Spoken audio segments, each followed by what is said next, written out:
All right, we're going to do a little bit of leadership lessons with General Ulysses S. Grant. That's right. He's also president, if you didn't know. We left off on number 15, so we're going to start up on 16. What matters is effectiveness, not style. Grant studied to be a manager during the Mexican War by learning from the successes and failures of the men under whom he served, especially Generals Winfield Scott and Zachary Taylor. The contrast between the two is very marked. General Taylor never wore a uniform, but dressed himself entirely for comfort. He moved about the field in which he was operating to see through his own eyes the situation. Often he would be without staff officers, and when he was accompanied by them, there was no prescribed order in which they followed. General Scott was the reverse in all these particulars. He always wore all the uniform prescribed or allowed by law when he inspected his lines. His staff followed. Also in uniform in the prescribed order. But with their opposite characteristics, both were great and successful soldiers. Both were true, patriotic, and upright in their dealings. Both were pleasant to serve under. Taylor was pleasant to serve with. Here's the lesson. There is no single perfect management style that suits all. The best management style for you is the one you feel most comfortable with. The real focus should be on effectiveness, not style. Modify your style if you can, but only if doing so helps you improve your effectiveness as a manager. I suppose, I don't know, I think you need to tailor it to be able to fit the people that you're leading, you know. If you just treat everybody like garbage, well, you're missing out on those that don't do well when they're treated like garbage. Yeah, there's some that need their ass chewed in order to get anything done because they won't do anything otherwise, but there's some who are going to harbor some resentment and not work as effectively if you chew their ass. So, anyway, that's just me. Number 17. If asked to do the impossible. While Grant was a great admirer of General Scott, his hero was Zachary Taylor. General Taylor was not an officer to trouble the administration with his demands, but was inclined to do the best he could with the means given him. He felt his responsibility as going no further. If he had thought he was sent to perform an impossibility with the means given him, he would probably have informed the authorities of his opinion and left them to determine what should be done. If his judgment was against him, he would have gone on and done the best he could with the means at hand without parading his grievance before the public. And the lesson. By all means, tell your boss if you think you're being asked to do the impossible. But if you're told to give it your best shot, shut up and do so. Yeah. All right. August 1848, April 1861. Grant marries Julia Dent, but on a junior Army officer's pay. He cannot afford to take her and their 2 children with him when his regiment is ordered to California. This separation leads to drinking problems and his resignation from the Army. Grant tries farming and real estate and fails at both. Number 18. Plan for your future. Grant never intended to pursue an Army career. He wanted to be a college professor. After graduating from West Point, he asked to be assigned as an assistant professor of mathematics at the academy, and that assignment would likely have been approved but for the onset of the war with Mexico.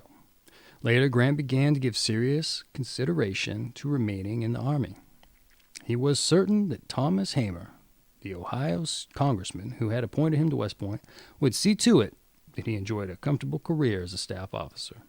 However, Hamer became ill and died during the Mexican War. I have always believed that had his life been spared, he would have been President of the United States during the term filled by President Pierce. Had Hamer filled that office, his particularity from me was such, there is but little doubt I should have been appointed to one of the staff corps of the Army. The pay department, probably. Neither of these speculations is unreasonable, and they are mentioned to show how little men control their own destiny. Lesson. Think about your future.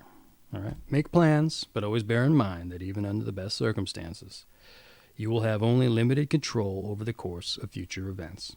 Also, don't ever look to the successes, and certainly not to the failures, of others for your own advancement. All right. So what did we start with? We started with 16, 17, 18, 19, and we're going to get 20. Okay. 2 more, if you can count the way I count. All right. 19. The role of family and friends. Ulysses S. Grant and Julia Dent were married in 1848. Except for a 2-year separation when Grant was stationed at the West Coast, on the West Coast rather, they were rarely apart for more than a few weeks at a time during their 37-year marriage. But even before they were married, Julia had already started to play a minor role in the life of her future husband. In 1845, shortly before his regiment was ordered to Texas, Grant wrote to Julia, "You can have but little idea of the influence you have over me, Julia, even while so far away. If I feel tempted to do anything that I think's not right, I am sure to think, well now, if Julia saw me, would I do so?" Here's the lesson. Your close friends, your family, and especially your mate can be invaluable in the dual role of moral compass and sounding board. Number 20. When a bargain is not a bargain. In the spring of 1852, Grant's regiment, with him as quartermaster, was ordered to California via Panama. The last 25 miles of the trip across the isthmus had to be made by a mule train. A contract had been entered into with the steamship company in New York for the transportation of the regiment to California, including the isthmus transit. But when we reached Cruces, there was not a mule, either for pack or saddle, in the place. The contractor promised that the animals would be on hand in the morning. In the morning, he said that they were on the way from some imaginary place and would arrive in the course of the day. This went on until I saw that he could not procure the animals at all at a price he had promised to furnish them for.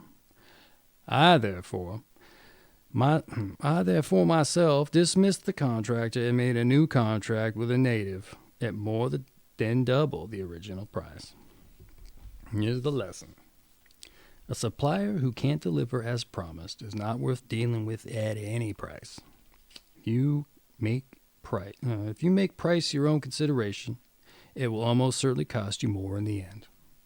Contracts with suppliers should include performance standards as well as penalty and exit provisions for failure to meet those standards. Contracts. Pow. All right. That was number 20. And when we pick up next time, it'll be 21. Yeah. That's why I got the bookmark for it here, because I'll forget that stuff. All right, folks. Let's get on with it. Yeah.